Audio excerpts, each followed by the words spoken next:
Hello everyone, welcome to the EPL updates on the go. So the first game of game week 25 was Leicester City versus Chelsea FC. Leicester City are in third position and Chelsea FC are in fourth position. The game ended in a 2-all draw.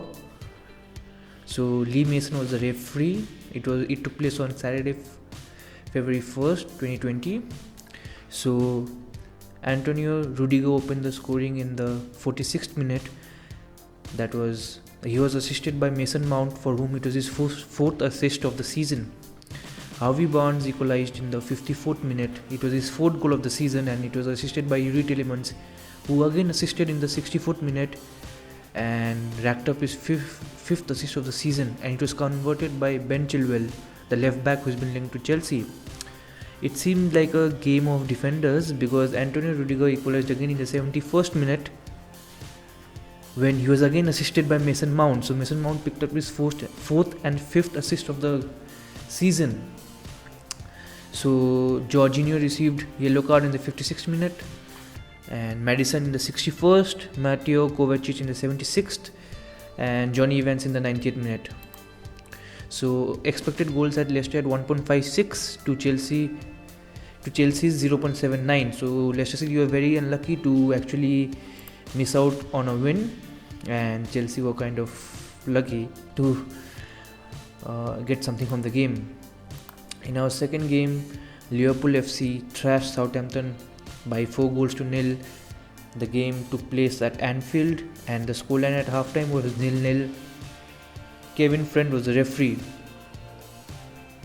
So Alex Oxlade-Chamberlain opened the scoring just after halftime in the 47th minute. He was assisted by Roberto Firmino. Jordan Henderson, the captain, again scored in the 60th minute to double the scoreline. He was again assisted by Roberto Firmino. Mohamed Salah scored his 13th goal of the season in the 72nd minute when he converted Jordan Henderson's pass. And again, Mo Salah again scored in the 90th minute when he connected Roberto Firmino's ball. So Roberto Firmino grabbed a hat-trick of assists, and Mo Salah grabbed a brace. Mo Salah scored his 13th and 14th goal of the season. Danny Ings, who has been very potent in front of goal this season, could not make it count against his former team. The win means Liverpool are in first position, I think 22 points.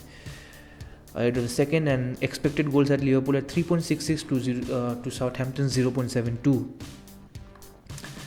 So moving on, we had AFC Bournemouth win by 2-1 against Aston Villa. The scoreline at halftime was 2-0, and it took place in the Vitality Stadium, which is Bournemouth's home, and the referee was Anthony Taylor.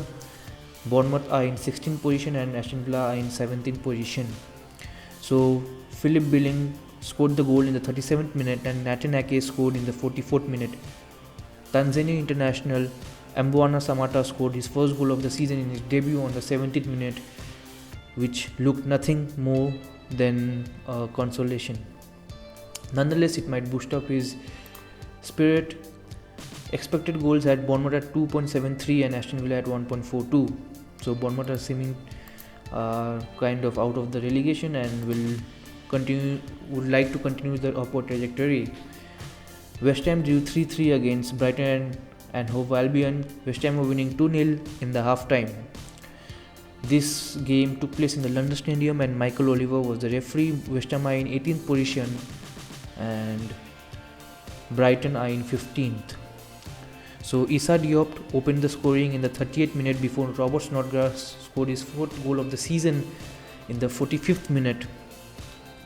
Angelo Ogbonna scored an own goal in the 47th minute to make the scoreline 2-1 before Robert Snodgrass grabbed his second goal of the game and his fifth goal of the season in the 57th minute to make it 3-1. Then there was a late comeback when Brighton scored in quick succession. Pascal Gross scored in the 75th minute to make it 3-2 before Glenn Murray scored his first goal of the season in the 79th minute. Expected goals had West Ham at 1.31 and Brighton at 1.95. So Brighton had much more quality chances, and they were unlucky to concede 3 goals. So in our next game, Watford lost 3-2 against Everton. Watford are in 19th position and Everton are in 12th. The score at halftime was 2-2.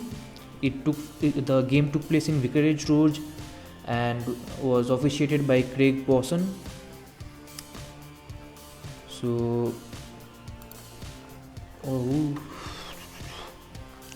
Watford had 16 shots and even Everton had 16 shots, so it was a very high scoring game. And both of them had around 11 to 12 shots on target, so it was quite an enthusiastic game.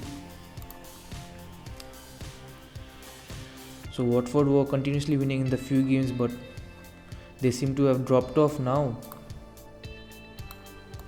Just 1 second and I will say you the scoreline. Yeah. So Adam Messina scored in the 9th minute before Robert Pereira, the Argentine former Juventus player, made the scoreline 2-0 in the 41st minute. Everton scored a double succession just before halftime when Yerry Mina scored in the 45th and the 48th minute to level the scoreline before Theo Walcott grabbed a late equalizer in the 89th minute. Fabian Delph also received a red card in the 70th minute. Expected goals had Everton at 0.70 to Watford's 0.88. So that means Everton are now in 9th position and Watford are in 19th. So Watford would want to get away from the relegation zone as soon as possible. So Newcastle drew 0-0 against Norwich City. There was not much to report from this game, except Valentino Lazaro played his first game and even Danny Rose played his first game for the club. Todd Cantwell received a yellow card in the 44th minute and Andre Yedlin received in the 52nd minute, and Nabil Bentaleb also who played and was making his debut received a yellow card in the 88th minute. So expected goals had Newcastle at 0.93 to Norwich's 2.40. So Norwich were very, very unlucky not to score, because it was very, very. Norwich had 28 shots on target.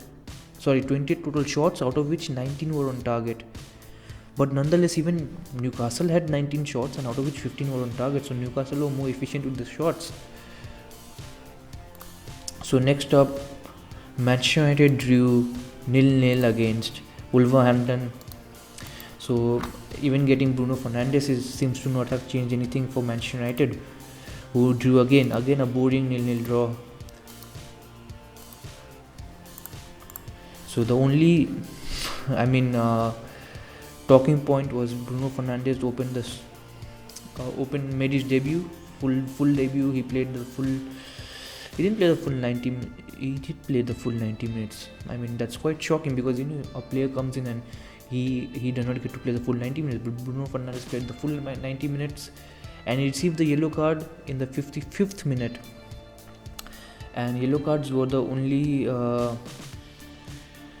notable action in the game, and one more was Adama Traore was injured in the 76th minute and Daniel Pondense replaced him. So Wolverhampton Wanderers fan will pray that it's not a very serious injury, because he has been a shining light and a revelation this season.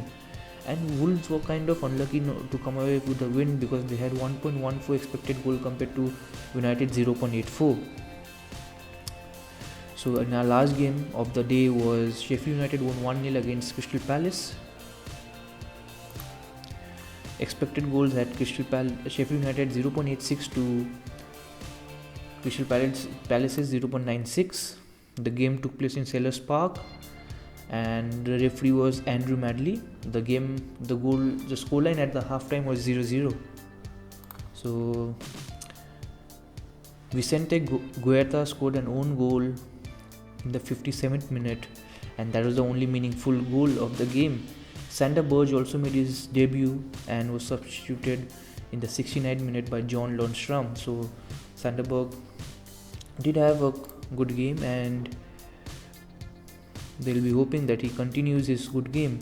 He played 69 minutes. He had 0 shots, and and an expected goal of he had 0 expected goals. He wasn't that wow, but he was not that bad also. So and in the next round we had Burnley, who played Arsenal. So in the Burnley versus Arsenal, the game took place on February 2nd, 2020 at Turf Moor. So in Burnley versus Arsenal, the game took place on February 2nd, 2020.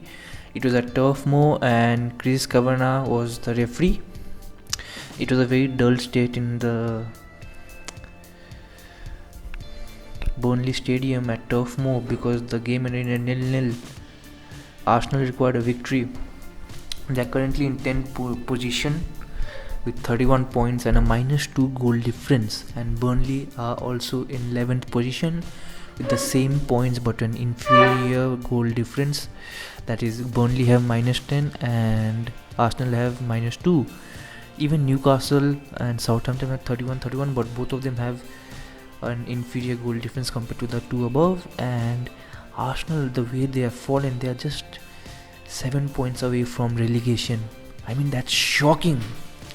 It is shameful. A club of the size of Arsenal are in 7th position. Just 7 points away from relegation. I don't know what to say. It's shameful. It's very, very shameful. Very shameful. They have. Mikel Arteta is not an experienced coach, but he's a very wonderful coach. He is someone whom Pep Guardiola trusted so much, and yes, he's bringing about change, but it is not the manager's fault ever.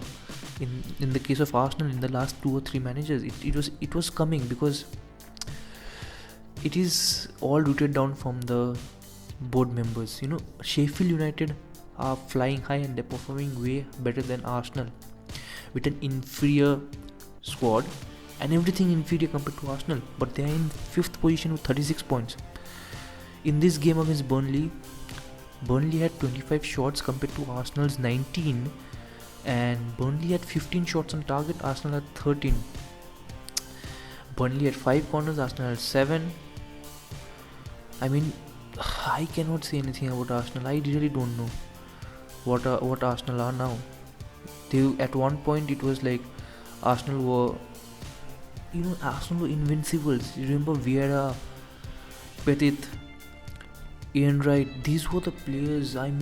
People used to shiver when used to hear Arsenal's name, but now Arsenal has become nothing more than a joke. I feel sad. It's sad. It's always sad to see such great teams fall down, but if Arsenal do not buckle up, this can really get ugly. Arsenal are just sliding down and down and down. And probably now Arsenal are no longer a big club, They are now a mid-table club, and that's the harsh reality. Okay, I will not rant about Arsenal. Now next game, I think it was the last game of the weekend. So in that, Tottenham took over Manchester City. It was on February 2nd, 2020, and it was in the Tottenham Hotspur Stadium, and the referee was Mike Dean. Tottenham Hotspur versus Manchester City was the last game of the game week. Jose Mourinho versus Guardiola, the arch rivals, who have now turned into friends. So it was held at Tottenham Hotspur Stadium, the new stadium, which is highly rated by so many people. And in the game, so the game was a very quintessential example of a FIFA game. In a sense, City had 67.4% possession. They won 60 aerial duels. They had 6 corners to Tottenham's 2. They had 18 shots. Manchester City had 18 shots with 5 on target, and Tottenham had 3 shots and all 3 of them were on target. And Manchester City had 14 shots from inside the box. 14, a mammoth 14. So all this would definitely indicate to a City win. But guess what? What was the scoreline? The scoreline was Tottenham Hotspur 2, Manchester City 0. So the game started in a very bright fashion, in the sense City had a penalty which was saved by Hugo Lloris, who has returned from his injury, and Alexander Zinchenko received a second yellow card. He plays left back. He received his first yellow card in the 42nd minute and the second yellow card in the 68th minute, and thus he was sent off and City were reduced to 10 men. Steven Bergwijn, the new acquisition from PSV Eindhoven, scored in the 63rd minute when he converted for a Lucas Moura assist, and Heung-min Son put the daggers into the hearts of Manchester City fans when he scored in the 71st minute, and he was assisted by Tanguy Ndombele, who has not featured much of late, but it mattered. He assisted when it mattered. So what does the win mean for Tottenham? Tottenham now moved up to the 5th position and they have 37 points. That is 4 points of the City rival Chelsea, and Chelsea occupy the last Champions League spot, and Tottenham are making a late push for the Champions League spot. And for Manchester City, they are now in second position. They're still in second position with 51 points, but a mammoth 22 points behind Liverpool. So if Liverpool win the next 5 games and even City win the next 5 games, then Liverpool will clinch the title, and probably Guardiola and his men will have to give a guard of honor when Liverpool visit the Etihad. So it will be a very, very tasty scenario, especially for Raheem Sterling, who left Liverpool to go to City. I know he has been successful, but it always feels bad when you left a team but to go to other team and that team is successful, and when you are not, in your expense. So that is it from Game Week 25, and I will see you in the next video or audio or wherever you listen, whatever you're listening at. Till then, take care and bye.